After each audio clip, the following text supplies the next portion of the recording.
In today's video, I'm going to teach you how to remove the Mailerlite logo. To get started, log into your Mailerlite account and head to the main dashboard.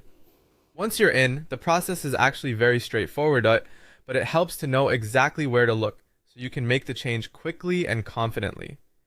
From the dashboard, go to your account settings. This is where Mailerlite keeps the broader account level options that affect how your emails and pages appear.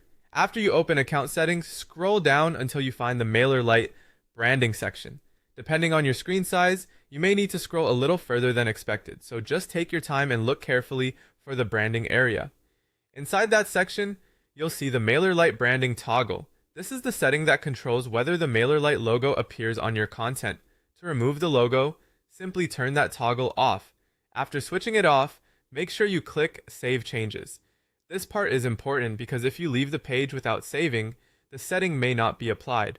Once your changes are saved, the next step is to confirm that everything worked correctly. Create a new newsletter or open an existing one, then preview it. In the preview, scroll down to the bottom of the newsletter and check whether the Mailerlite logo is still showing. If the setting was updated successfully, the logo should no longer appear there. This is a good habit anytime you update branding or display settings because previewing lets you verify the final result before sending anything out to subscribers. It only takes a few seconds and it helps prevent surprises later. Another useful thing to know is that this setting doesn't only affect the newsletter you're currently working on. Once updated, it will also apply to future newsletters, as well as your current landing pages and websites connected to the account. So if you're trying to create a cleaner, more white-labeled experience across your Mailerlite content, this single setting can make a big difference.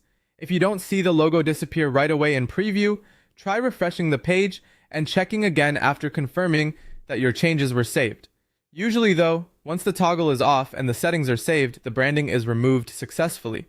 And that's it. That's how to remove the Mailerlite logo from your newsletters and other active Mailerlite pages.